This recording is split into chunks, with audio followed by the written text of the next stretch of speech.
Everybody stop what you're doing, please! When it comes to remodeling and renovating your home, there is no better show on your radio. This is Around the House with Eric G. Where's the hammer? From your back fence to the sidewalk, Eric will tell you how to keep it all in tip-top shape while helping you save a buck while doing it. If you like DIY projects, it takes a lot of practice to get good at it, and Eric is here to guide the way. Is it on the... Go up on the other floor. Somebody go up there and stop the hammering. All that and more on the fastest 2 hours of home improvement radio. These are the wrong plans. These are the old plans. Oh! Welcome to Stop it! Around the House with Eric G.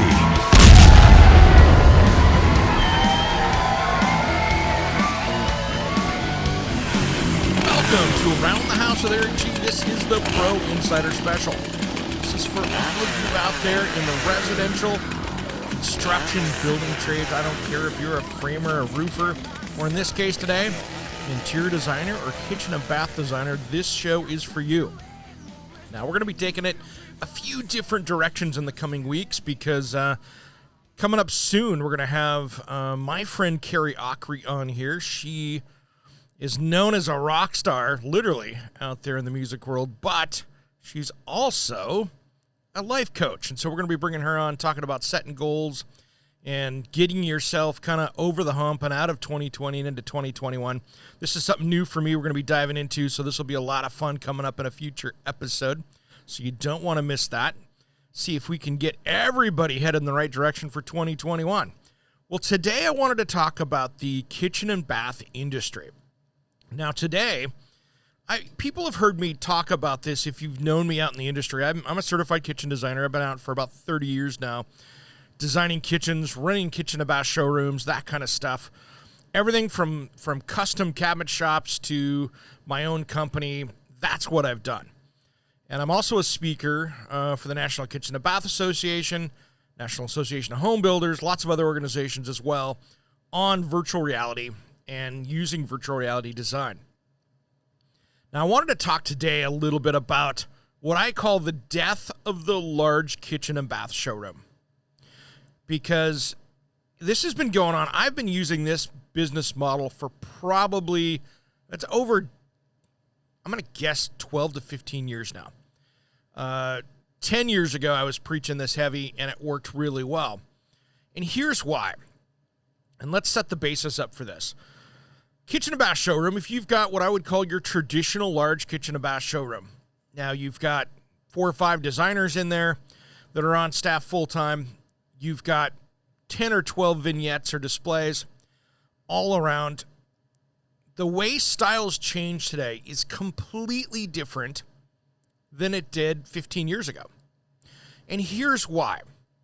If you think about a project 15 years ago, how it worked. You met with a client. Let's call that December of 2020. We'll just do it like this. Met with your client on this new project. Big remodel. Well, traditionally, you work through that design process. You place the order in March or April. Cabinets get installed in August of 2021, right? By the time you get through, things are going, you've got 8 weeks for cabinets, we'll just say 10 weeks for cabinets.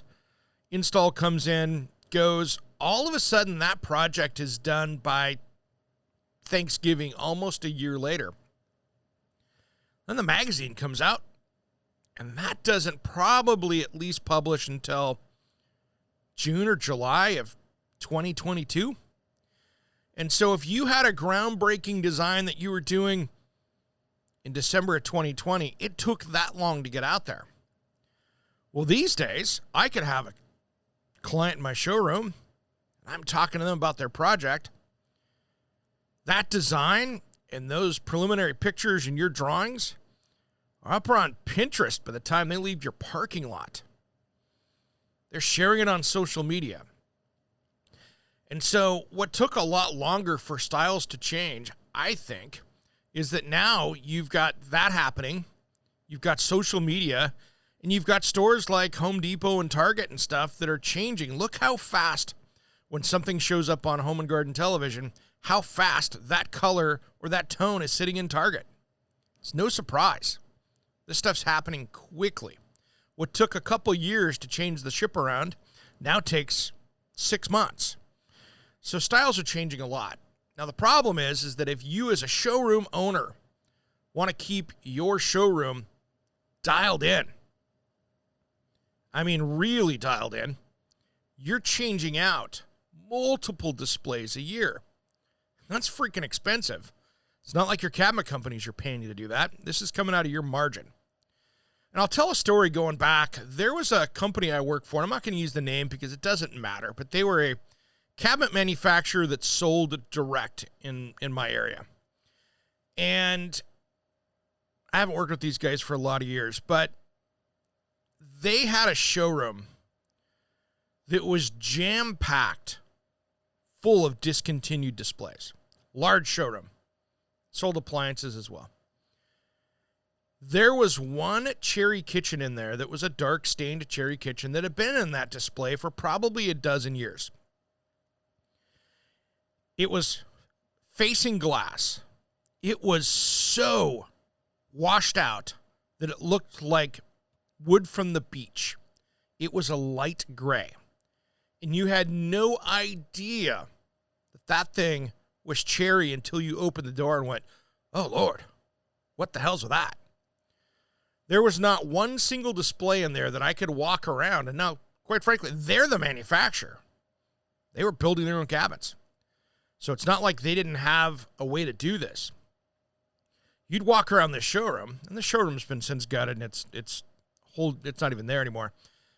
But you would walk around this place, and that cabinet display is discontinued. No, don't sell off that. That's got 5-year-old drawer glides in it, or this. It was a disaster as a salesperson. Well, you can spend an easy 6 figures a year trying to stay on top of swapping those displays out. And that's a nightmare as a business owner or a general manager trying to stay on top of that, especially with technology. Can't tell you how many times that I've had 4 or 5 displays in the showroom. Cabinet manufacturer comes out and goes, hey, this is awesome. We're changing from our painted finish, which is lacquer, that 1950s technology. We're going over to conversion varnish. So all those colors, those 5 displays, they're gone. And we're doing that in 90 days. All of a sudden, those displays you just put in are outdated. They changed the color formulation. It's different. You get that in, 18 months later, hey, this paint stuff, we're selling a lot of it. Now we're going from conversion varnish to a conversion, to a catalyzed polyurethane. So all that colors. So you know where I'm going with this. So my theory is, and I've been successful at this, so it is a business model that is tried and true. Those large showrooms, it's a dead business model. If you've got that right now, you should be thinking about how you're going to reduce that down. Because right now, you can sit there with virtual reality and have as big a showroom as you want for your clients. And how this works is that you can design your kitchen and bathrooms out in 2020, for instance. Most design programs have a virtual type of system within them. If they don't, they're coming out with one because it's a hot deal out there. But here's what happens. Your customer comes in, you can put the VR goggles on them. They can see what their kitchen or bathroom looks like. It's beautiful. But if you've done this correctly and managed your catalog of customers' projects, you now can create your own virtual showroom where customer comes in and, Mrs. Smith walks in and says, hey, I want to do a flat slab walnut mid-century-esque kitchen. And you can go, great. Here's the last 6 that we've designed out. Boom, because you've got them cataloged, not by customer name, because it doesn't matter. But you can go through and catalog them and say, these are the designs that we've done with this in virtual, and they can see it. The cool thing is you didn't have to put in this big virtual display. And that's going to save you boatloads of money. Now, the secret to this is that you could have a very small showroom. You can go in and design it out and have the minimum displays for your cabinet agreement with the manufacturer. Then it's your job to get boatloads of door samples and color blocks. And keep expanding and updating these. Because it's easier to replace a color sample or door sample. It's so much easier to do that. So there's a lot more to this, and we're not going to cover the whole thing here today. But when you jump into this and get into this program, and I've got a full program for this that makes it work really well, but you can now have a large, quote-unquote, sample bank or library of these, and now you're good to go. Can't tell you how many hundreds of kitchens I've sold with them never coming into my showroom, never stepping foot, because I showed up at their house for the remodel with their contractor, with door samples and color blocks, great design program, and VR goggles, and guess what? You've got it in the bag. And you didn't spend hundreds of thousands of dollars on a big showroom that, quite frankly, you don't need anymore. You just don't. And it's going to save you money. You'll always be on trend. There's two big things that hamper kitchen and bath sales for a kitchen and bath company. One is an outdated showroom. When somebody walks into your showroom and they see cabinetry that looks more like what they're trying to tear out than what they're putting in, you've already lost the confidence that you don't get it. Second of all, having a poorly trained sales staff. And yes, kitchen and bath designers out there, any designer, you're a salesperson as much as you are a designer. I know that really gets into some designers. But if you can't sell as a designer, you're going to be doing a lot of proposals to take on clients and have not a lot of dollars to prove that you can do it.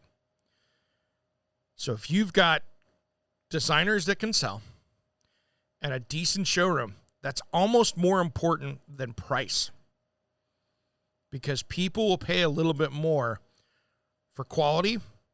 They'll pay a little bit more for customer service.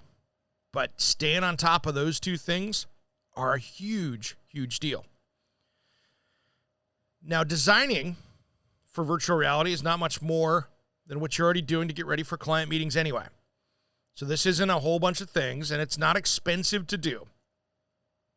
I can walk into any Best Buy in the country, and for about $1,000 or less, I can get a computer that will do exactly what I want it to do. I can use it with a design program, and I can run VR goggles with it. And now the new VR goggles don't even have to be hooked up to your computer. The new ones are standalone, so you can just load it up. So there's no excuse for that. Now, I will say, for all the general managers and people out there that are running design programs out there, your biggest productivity problem that you have in many cases is the computer you're designing on. And this is why. Showroom owners and general managers go out and buy the minimum needed to run that program. And 2020 is a great example because I see this all the time. They'll go to render a drawing. All right, I'm going to go check my confirmations, get a cup of coffee, maybe heat up the cup of coffee I got, come back in 5 or 10 minutes, and I'll see how that drawing's spitting out on the other side so I can save it. If you go out and buy a gaming computer, yes, a gaming computer, and I'll tell you why, you can get 25 to 40% more design time done by paying a little bit more and getting the right computer. And what I say by getting the right computer is that if you go out and jump on Dell, HP, name one, and look at the specs of what your design program has and say, oh, this meets all the specs. This is great. I'm going to get it. That computer will probably, if you're a full-time designer working 50 hours a week, that computer might last you a year before you really start having troubles. That's with proper maintenance. You want to get a gaming computer because gaming computers are designed for heavy use. They've got heavier duty processors, heavier duty fans. They keep from overheating a lot easier. get a gaming computer because it's meant for heavy-duty play. You are using it as a professional. You do not need an insurance agent. No shade to insurance agents out there. You don't need an insurance agent's laptop that's sending emails and sending pictures back and forth. That's not what you need. You need something that's going to grind away 320 days a year for you. And that's what you need. So if you do that, which you can automatically run the VR stuff off of that, this is how you're successful in your design business in 2020. And I'm sorry if you guys don't like it out there with the large showrooms, but that is the dinosaur of 2021. And it's going to cost you more money to keep that up. And there will be people like me, where I used to do this, and I'm not designing anymore for clients, except for maybe a couple a year, but just because I'm doing this media thing full time, that big showroom is going to be your boat anchor, because somebody like me can come in and get a 750 square foot office that looks really cute and pretty. I can put in my minimum display. It might be a 5-foot vanity, might be a 6-foot kitchen for my 2 or 3 cabinet vendors, and have a conference room table, and have my designers working from home, and I'm going to crush your numbers because I don't have the overhead for the building, I don't have the overhead for the utilities, and I don't have the overhead of making that place look current every single year. All right, that's where we're at today on the Pro Insider, kind of my showroom edition for kitchen and bath out there. Thanks for listening. We're going to have a lot of stuff coming up over the holidays here as well. And make sure you listen to Around the House with Eric G., which is my home improvement show that airs out on the Sun Broadcast Group on Saturdays across the country, and, of course, where you catch this podcast. All right, everybody, have a great rest of the week. I'll see you on Saturday. Thanks for listening to Around the House.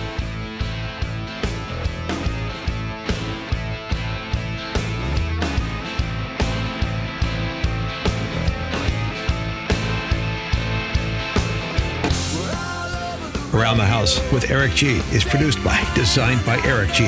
in association with Salem Media and distributed nationally by the Sun Broadcast Group. All rights reserved. Copyright 2020, designed by Eric G.